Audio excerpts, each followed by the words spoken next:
All right, welcome in FCS Tackle Football fans. We have another episode of the FCS Football Talk podcast here, and continuing on with our team-specific show here, and we welcome on Colter Nuanez of Skyline Sports and ESPN Montana. This has kind of turned into a routine this time around as one of the Montana schools makes its way to the national championship, and it's always fun to throw some questions Colter's way instead of the other way around. So, how you doing, man? I appreciate you coming on the podcast. Yeah, of course, man. Thanks so much for having me. And yeah, I mean, it has been four out of the last 5 years of Montana school in the national championship, but it's been almost a quarter century since a Montana school actually won a national championship. So we'll see if that changes on Monday. But certainly a lot of excitement, but I think also a lot of anxiety around the state of Montana. 'Cause I think this is probably the matchup in which people think that Montana State has, either of the Montana schools has the best chance to go on. Down to Nashville and win one. So we'll see though, because I know you and I are going to get into it, but I think easier said than done. I think Illinois State's probably a pretty formidable opponent that awaits Montana State in Nashville.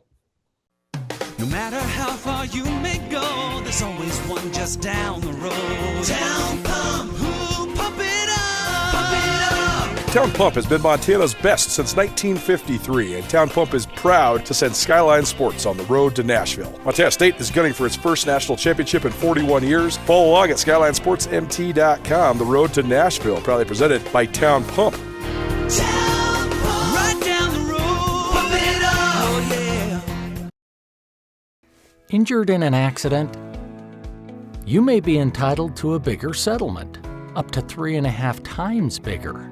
Your initial consultation is 100% free, and we don't get paid unless we win your case. No matter the accident, we are here to help.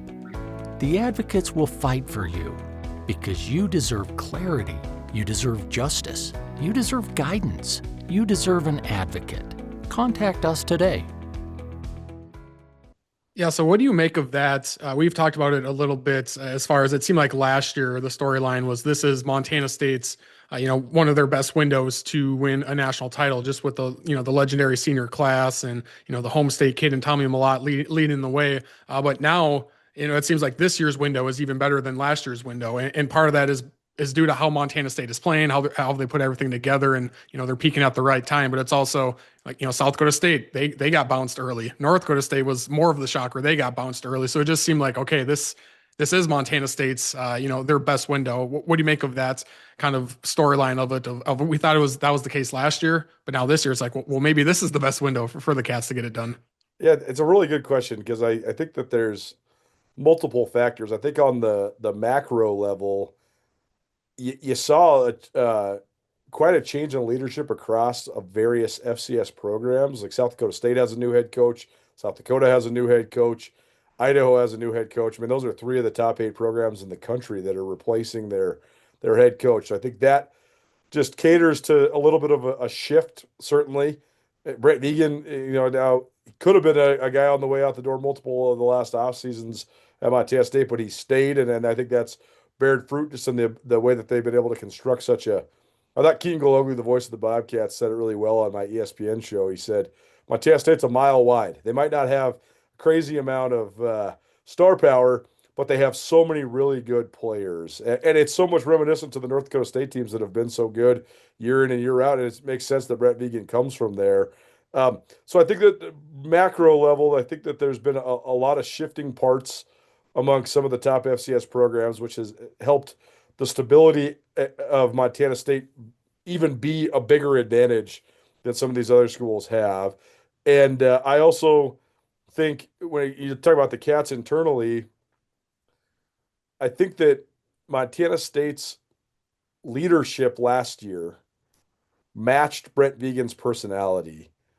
And I don't necessarily think that's actually the best mix on a team. I think it can be, but I think actually this group of guys, they're totally opposite from the last group. I would describe this group of guys as a bunch of badasses, man. I mean, they're guys that they don't really care what other people think. They play with the chip on their shoulder. A lot of teams talk about they ignore all the noise, and that was like Montana State's mantra last year: 1-0, take care of business, win the day, whatever.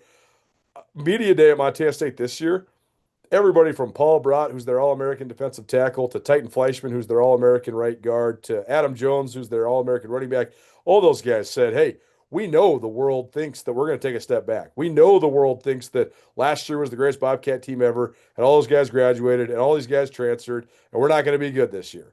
And we're here to prove you wrong. And they played with like that chip on their shoulder all year. And I just think that like the irreverence that the guy like Paul Brott leads the Bobcats with, it's a great contrast to Vigen because he's such a stoic, calm sort of guy. And I think that they play off of each other so well. So this team just has a totally different identity. And I think we can get into some of the other details, but the fact that they were able to seamlessly replace the quarterback position and maybe even upgrade in certain ways. I mean, obviously, Tommy Mellott's one of the greatest athletes to ever play in the FCS, but I think Justin Lamson is a more consistent big game player. You can't say he's a better big game player because Mellott had some games where, he went to a different universe.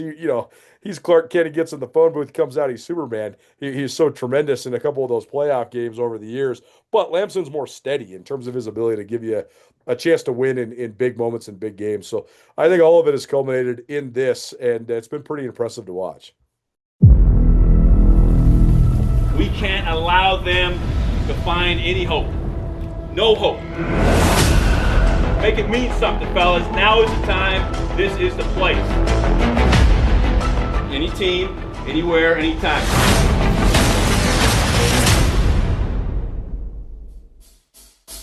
Y'all take the fight to him.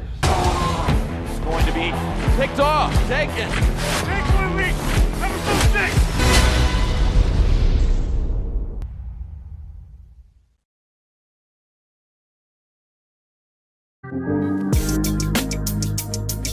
Skyline Sports is on the road to Nashville. We couldn't do it without Blackfoot Communications. As the Montana State Bobcats take Bozeman pride on the road for the national championship, Blackfoot Communications is proud to support the businesses that keep this community moving. With managed services, high-speed internet, and business voice solutions, Blackfoot delivers the reliability and local support Bozeman businesses depend on game day and every day. Blackfoot Communications has been around for more than 70 years, providing high-quality jobs to people around southwestern Montana. To learn more, visit blackfoot.com. Blackfoot Communications, powering Bobcats and powering Bozeman businesses.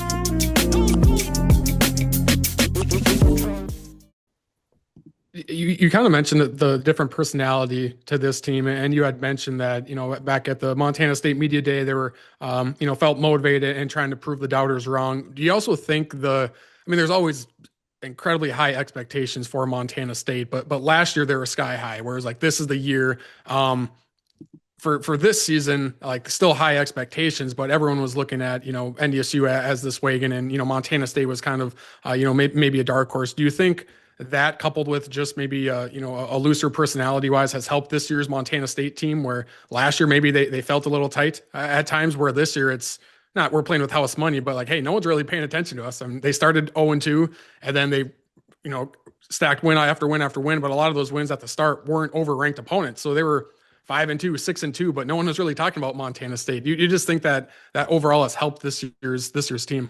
That's a great point, and I think it's spot on, because they sort of lurked in the weeds, because NDSU, especially the way October played out, when Montana had a couple huge wins, North Dakota State just drubbed South Dakota State, and everybody's thinking, oh man, Bison are back. This is anoint them right now. They're the champs. Nobody's beaten that team. And then we soon after learned that South Dakota State has sort of unraveled, and they had a hard time bouncing back from that. But everybody was talking about NDSU. Everybody was talking about South Dakota State and their sort of fall from grace. Everybody was talking about Montana. Oh, they figured out their offense. They're scoring all these points. The Grizz are back to being a big contender. UC Davis looked like they were a team that was maybe, on par with or even superior to Montana State. Because you're right, the record, like, it had to creep.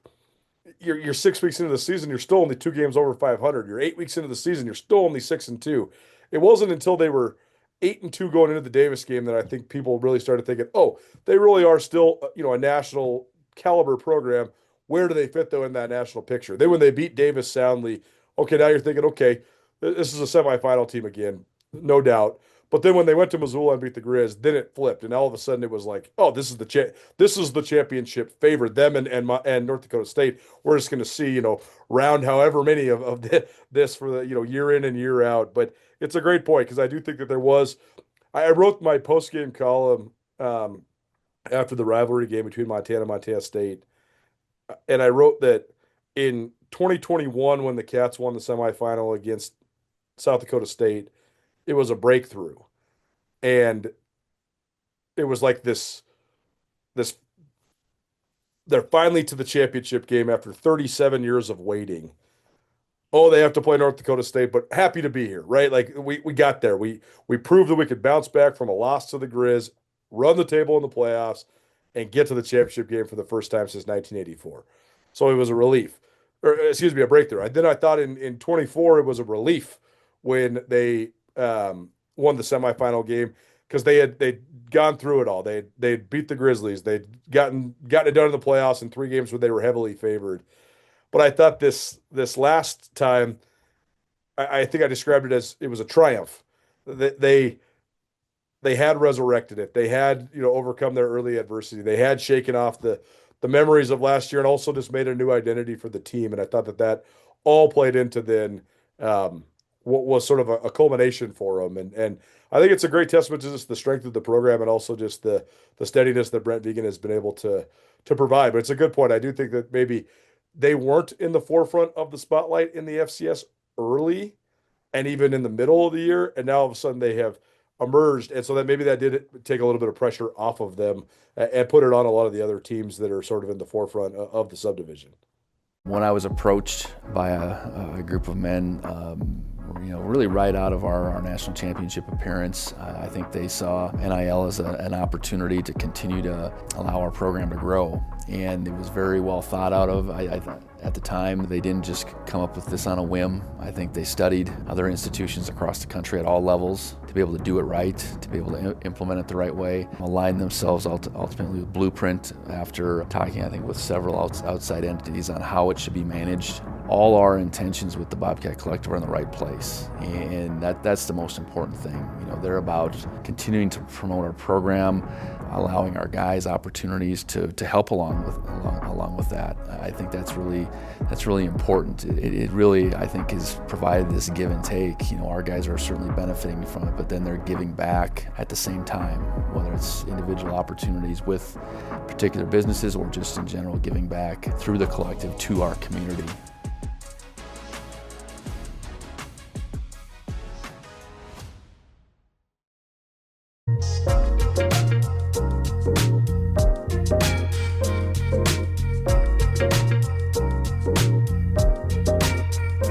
Town & Country Foods, proud to support the 2025 Bobcats on their way to Nashville and also proud to support Skyline Sports on their road to Nashville as well. Town & Country Foods is 100% employee owned. They have 9 locations serving Bobcat Nation around Southwest Montana. Town & Country Foods focuses on great food at a great price with a huge selection of organic and natural foods. Check out their weekly flyers on tncfood.com. Town & Country Foods in Bozeman, Belgrade, Helena, Livingston, Lewistown, Billings, and Dillon. Town & Country Foods, a stalwart of the Bobcat community and a proud sponsor of the road to Nashville at Skyline Sports.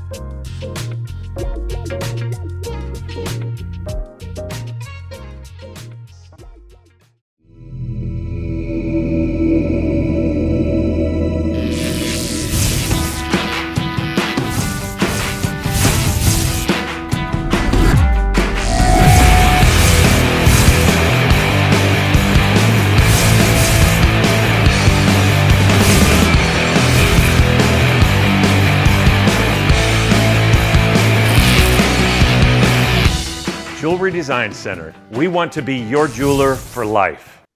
And earlier this week, both Montana State and Illinois State had some players available for media interviews. And, a lot of the questions toward JT Reed and Paul Brott were about last year, how it ended, how that has motivated them. And, they gave some really good answers. But, a lot of it was we're looking forward, like we're looking ahead, want to know every day. We don't care what happened last year. But you have to think to a certain extent, last year was what happened last year is a motivator. It is a learning, experience. And I can't remember which player it was, but they had a great quote that you always went back to last year of, we've learned all the lessons we've needed to learn. Now we just need to go out and finish the deal. Well, I think there was one more lesson they learned, and that was they were the favorite last year. Montana State was. They were the best team, but they didn't go out and seize it. They didn't come out the aggressor. They just kind of were tepid, feeling things out a little bit, and that cost them because they fell down really early to NDSU. So do you think how last year played out? I mean, it has to be.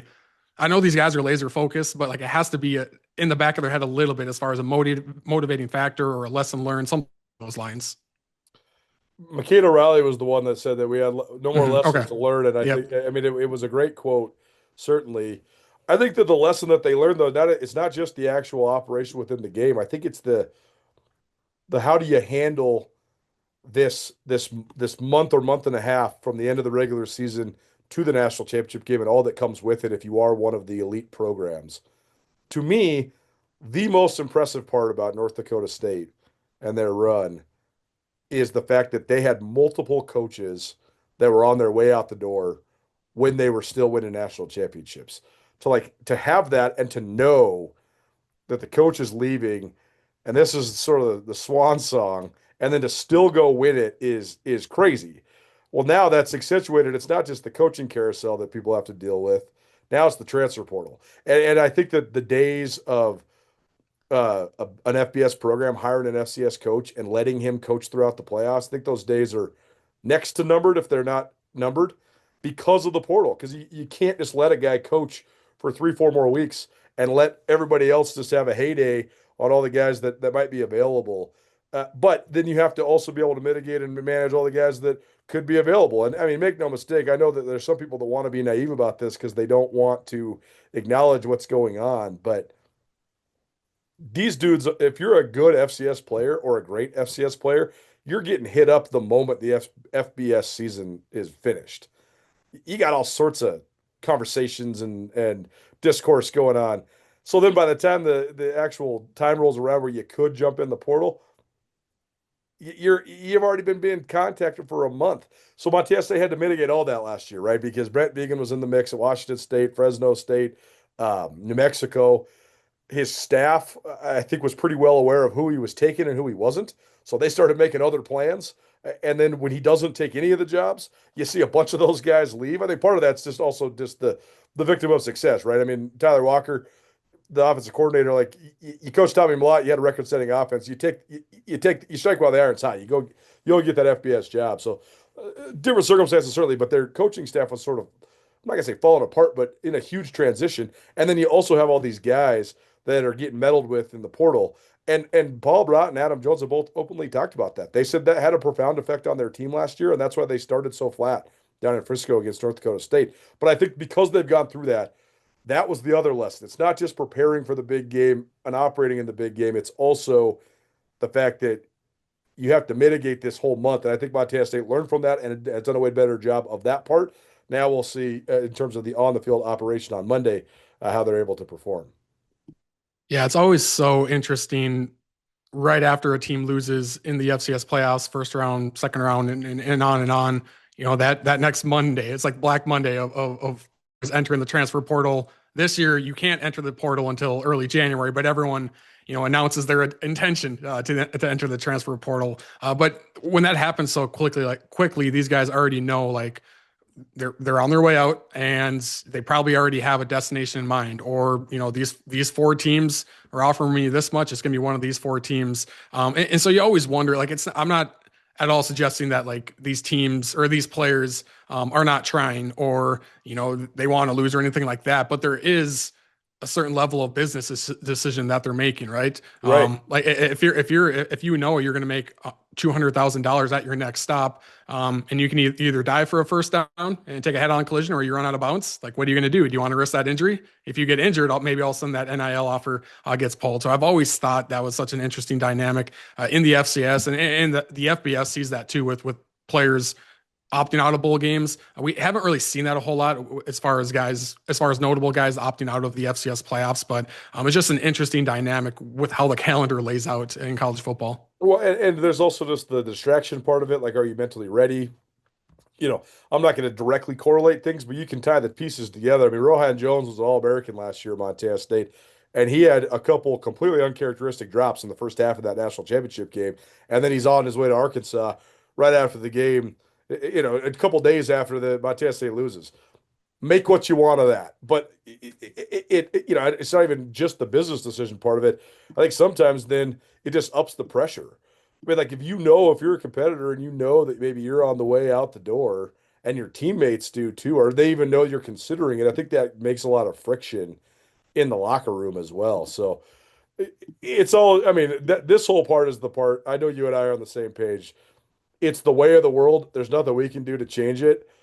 It just gives me a headache. It's just got to be a better way, man. And it's just disingenuous to everybody involved. And I think it makes people make decisions that are out of their character, even if they are a high character person. And I think that's unfortunate. But I mean, we digress. That's a different conversation for a different day. But certainly, I think the fact that it is a reality is something that teams in this position have to acknowledge. And I definitely think Montana State has done a good job of acknowledging that and managing it quite a bit better this time around than maybe a year ago. You're not just a case. You're not just a client. You're a person, and you deserve support. You deserve simplicity. You deserve communication. When you hire an attorney, you deserve clear, risk-free advice that guides you to the best possible outcome in your injury case. And that's exactly what the advocates have been providing for over 30 years. After your accident, you deserve closure. You deserve compassion. You deserve peace of mind. You deserve an advocate.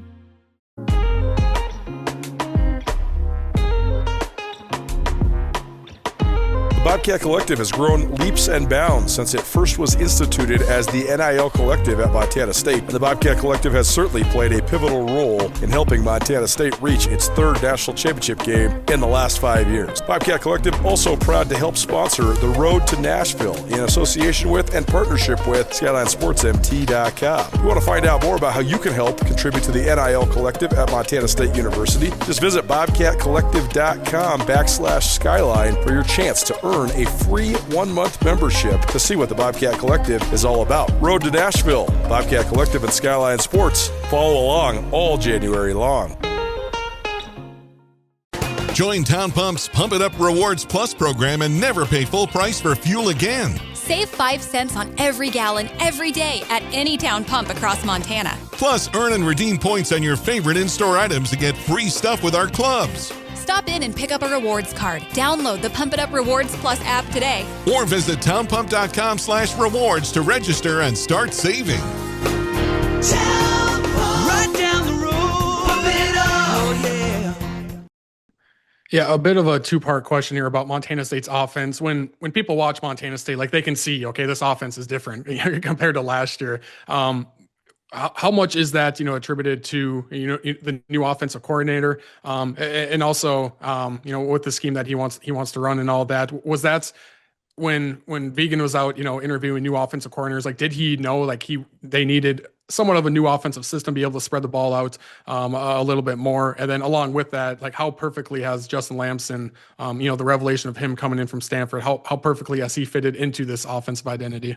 I think that Vigen definitely wanted to go get somebody that would have an identity offensively, but also would be able to pretty willingly and easily craft an offense around the personnel that they inherited. And certainly I think that a lot of the stuff Montana State, I don't think that Brent Vigen hired Pete Sturbeck because he knew that would fit Justin Lamson. I think that he knew Pete Sturbeck would design his offense around whoever they had. And I think they designed an offense. I mean, there's a lot of stuff that Pete Sturbeck ran at Colorado School of Mines, like a lot of the mesh routes and the cool, like, crossing stuff that they run over the middle of the field. That's all part of Sturbeck's identity. But I think that also fits Lamson really well. So I think he's kept that as a part of his identity. Montana State was such a heavy outside zone team the last however many years. I mean, all the way back to when Troy Anderson was playing quarterback for him and they were running zone read all day long. Now they're more of like a mid-zone team. And I think that's really helped. I think that, one of the big storylines at the beginning of the year was they reshuffled their whole offensive line, and they took Titan Fleischman, who's an All-American right tackle, and they put him at right guard. He's never played guard in his life. But one of the mid-zone stuff that they run, well, now they get to run, especially when, the right-handed quarterback, you're running your stuff to the right wide side of the field. Now you're running behind your best player quite often as well. So, but I think that's the way I describe it, is that Pete Sturbeck came in with an identity, but I think Brent Vigen wanted a guy that could craft his offensive game plan around the personnel in place. And I think that's the thing that Montana State has done a really good job of, is just taking what they had and building around it, starting with the quarterback, but then with all the offensive skill guys around the rest of the roster as well. It seems like it's been 3 or 4 years in a row where Montana State takes last year's All-American tackle and moves him to guard, and it works out perfectly. Like the first couple of years, it's like, what are they doing? Why are they doing that? Now it's just like, oh, they're going to shuffle things around, and it's probably going to work out great, just because they do it every year where they just find a good five, even if it's moving guys across positions. It's just crazy to watch the success they've had on that O-line. Yeah, it is, because it's first of all not easy, and it's also completely uncommon, especially when you're talking about moving guys from different positions. I think the layman fan maybe doesn't understand, but like tackle and center and guard are not the same thing, and playing on one side or the other, it's totally different footwork, especially if you've been drilling and training one way for years. Like Cedric Jefferson was the heir apparent left tackle at Montana State forever. I mean, he was the guy that they put on the varsity even though he was redshirting, and he was going to be like the first guy up if anybody got hurt. And then he was sort of like the left tackle in waiting for 2 years. And then he gets to play left tackle for like a couple weeks in fall camp. And then the injuries happen, and boom, he's playing on the right side. And I mean, that's a lot of work on one side to then go learn another side. And the fact that they've been able to do it so seamlessly has been pretty crazy, honestly. I mean, the fact that they've been able to move multiple guys in and out at center. I mean, they've had some devastating injuries on the offensive line over the last couple of years, whether it was Marcus Ware breaking his leg a couple of years ago. He was an All-American. Whether it's Justice Perkins, who was a 4-year starter at center. I mean, he busted his ankle in fall camp. He basically never came back. Nobody noticed because they moved Cole Sane from guard to center. That's not an easy thing to do, and they've been able to do it.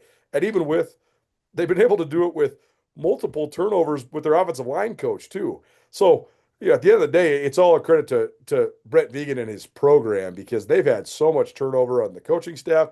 They've been able to reshuffle personnel and on the depth chart at multiple positions, not just the offensive line. And it seems to always work out. I think so much of that you just got to credit the leadership in the system more than anything. Great game out there today, boys. That was awesome. Yes, sir. Yes, sir. Hey, guys, check it out. We got the new fifth quarter jerseys and a note from Tommy. Tommy says, best of luck this season, and remember to keep the fifth quarter tradition alive. Whoa! Hey, guys, look. We made it to the R-Bar. I'm already ready to go. Our plays are on fire today, boys. Yeah, so these wings. And the drinks are secured. Cheers to our bar. Fifth quarter. Meet the MSU players here at the R-Bar after every home game.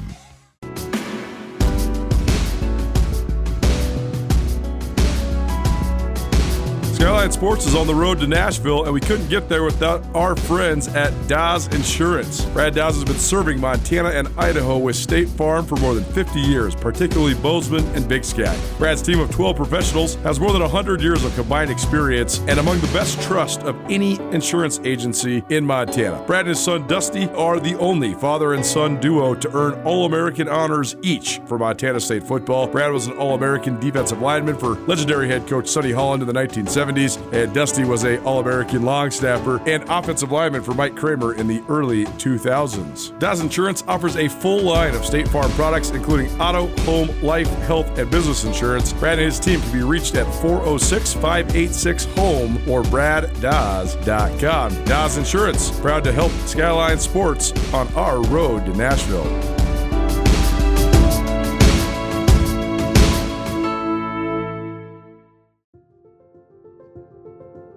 Life can change in an instant. If you've been hurt in an accident, suffered from medical negligence, or are facing criminal charges, you don't have to face it alone. At Ryan Miller & Coburn, we're here to listen and fight for you.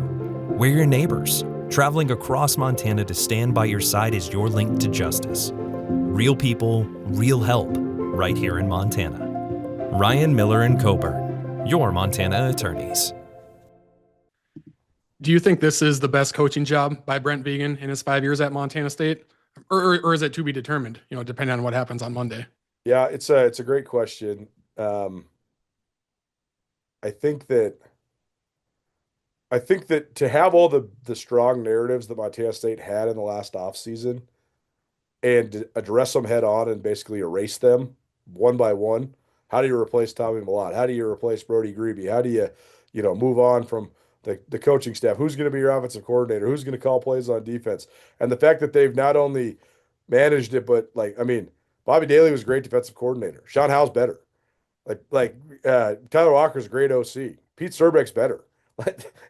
Scott Humphrey was a first-team All-American last year. Julius Davis and Adam Jones have been better as a combination out of the backfield at running back, and on down the line. And I think that that's just been really, really fascinating to watch. So I would say yes, but I think that that's when you have a guy with I think the pedigree, the background, and also just the acumen and the ability of Brent Vigen, I think that that's what you would expect. You would expect him to continue to get better. And I think that if you were to ask him what he hoped would be his best coaching job, I think he would tell you the next season, every year. I think he would hope that that's the case, is year in and year out, that it was the next best coaching job. And I think that when people ask what's his best trait as a coach, it's not even the structure or the solidification of the system or the player run program or any of that stuff. It's the self-awareness. That's the part that I think is his best trait. There's been, like, so often in the media, especially when we're talking on microphones or we're doing podcasts and stuff like that, we criticize these things. And one of the big trends in college football is for coaches to basically put their head in the sand and be like, what the hell do you guys know? I'm the guy that's the head coach. I know everything. You guys know nothing. So they either decide, let's ignore all the noise and don't even pay attention to it, or let's be combative with the people that are critical of us because we know better than they would know, and not acknowledge any of it. Vigen's neither of those. Vigen is the guy where, like, basically everything that I've ever said about their program that's critical, they've gone into the offseason and basically addressed it, changed it, fixed it, boom. And so he knows when things aren't, and I'm not saying it's because he's listening to us or even appeasing us or anything like that. There's just some stuff that's absolutely true when you are being critical. For example, Montana State's coordinators, both Taylor Housewright and Willie Mack Garza, they both got DUIs in the span of 6 months. Brent Vigen did not fire them. He reprimanded them, suspended them, etc. But then the next year they had performance issues to go with the distraction that was. Well, guess who then moved on quickly right after the season? So maybe he didn't take care of the issue immediately, but as soon as he realized that it was a long-term thing, boom, he made the decision. And so I think that's been the most impressive part, his ability to look in the mirror, see what's going on, be critical of himself and of the program, and make the right decisions. Are you surprised he's still at Montana State after being linked to so many different jobs? Are you surprised that he's still there, or are you actually not surprised that he didn't take some of those potential FBS jobs? I think if he wouldn't have got beaten out by Matt Entz at Fresno State, I think that would have been one that could have been good. I think that Brent Vigen is smart enough to know that there's a stark reality that's a realistic possibility that Montana State's as good of a job as all the other jobs he's been in the mix for. Like, Jason Eck did a hell of a job in New Mexico. But in 5 years from now, there's definitely a future in which Montana State and New Mexico are on even footing, and Montana State's a way better job in that scenario. Oregon State, used to be in the Pac-12. What's going to happen with all that money? I know they're in some new version of it or whatever, but it's not the thing. Like, Trent Bray was getting paid $2.5 million. Those days are gone in Corvallis. So do you really want to go to a place where there's that much unrest?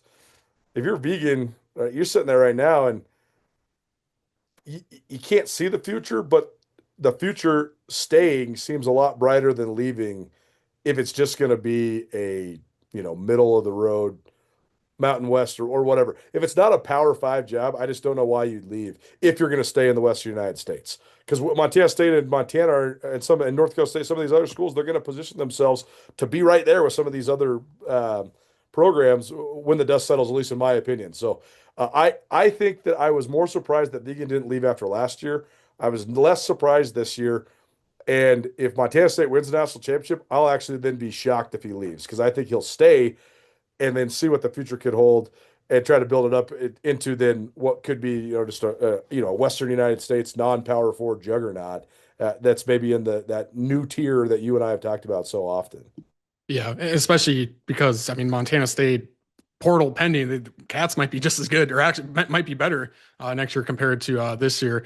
So what do you think of this matchup here against Illinois State? On one hand, the Cats 10.5 point favorite. That's the third highest spread in the FCS title game over the last 10 years.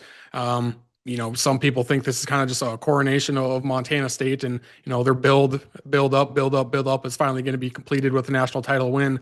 On the other hand, though, with what Illinois State has done throughout these playoffs, there definitely has to be a certain level of respect given to Illinois State and how they're built and some of the teams they've beaten to get here. Where you can't just automatically assume that Montana State is going to roll out there and get a win. So what do you think of MSU versus Illinois State here? Well, I think the one thing that Montana State has had an advantage in almost every game that they've played in for many years, honestly, is physicality. But then I think that when they have played teams that can match their physicality, it's been a little bit hard for them operationally. But I don't think that's going to be the case in this game because I do think, first of all, I think that there's no secret that that's the style that Illinois State plays. And that's always been what Brock Spack wants. He wants a sound, hard-hitting football team that runs the ball. I mean, it's the personality of the head coach, right? Like Brock Spack is a defensive guy. He's a former All-American linebacker himself. Like that's what he wants his team to be like. Is just a salty bunch that plays hard and plays soundly and runs the ball and tackles and hits and all that sort of stuff. So I think Montana State knows that. I think they're going to be expecting that. I just think I want to know how the matchups on the perimeter go because I think that both Montana State and Illinois State have great options at receiver. I think they both got great running backs, and I think that they both have really good quarterbacks. Rittenhouse, I think, is playing a little bit above his head. He's good. He's played great. I think Lampson's really good. And when Lampson plays his best, I think he's elite. I think he's one of the best in the country. So I do think Montana State probably has a slight edge at quarterback. I'm so interested to see the receivers, though, because I think on both sides of the ball, the receivers will have matchup advantages against the defensive backs. And, I also just want to know what the run game disparity looks like. Because, I mean, at the end of the day, that's what Brent Vigen wants to do. Outrush you, win the turnover battle. If we do those two things, we're going to beat you. And so it comes down to, I mean, Montana State's going to be able to run the ball. How well can they stop the run? And then can they take care of it more and take it away more than Illinois State does? I think those are the keys of the game. In terms of the physicality, though, I think both these teams will be very physically ready to go, and I expect a really hard-hitting game, but I don't think either side will necessarily have this huge advantage in their physicality like maybe they have had against some of the other teams they played during these playoff runs. Yeah, and one more minute here. Last question. Do you think more, less, or about the same Montana State fans in Nashville this year compared to Frisco last year? Because they traveled super well last year. New location this year, more or less about the same Montana State fans? Yeah, it's interesting. There's just more flight options to Dallas, which is a little bit unfortunate, than there is to Nashville out of Bozeman. So I don't know if that impacts some stuff. I do think Nashville's a much better draw than Frisco, just in terms of the town. I like Frisco. Frisco's fun, but I mean Nashville has like a lot of other stuff to do as well. So if you are going to spend, 4 digits on a plane ticket, at least you can go have yourself a little vacation, do some other stuff, go see some music or whatever it might be. I don't know though. I really can't gauge it. I think last year there was this feeling it was like the greatest team in school history. I think a lot of people didn't want to miss that. But I also think this one might be like the most satisfying team in school history.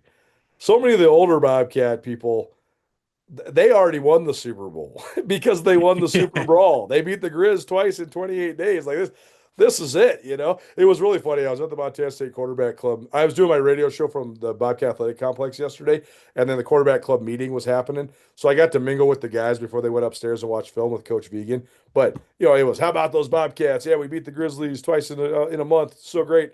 And they were all, basically acting like, okay, we're just walking. We're going to Nashville. We're going to walk through the championship game. The championship's ours.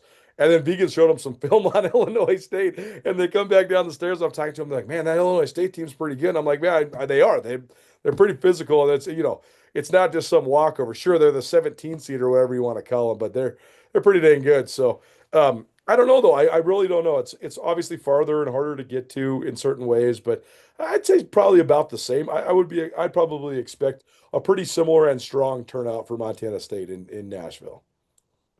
Awesome. Well, thank you, Colter. I always appreciate your time and joining the podcast today. Appreciate you having me, man.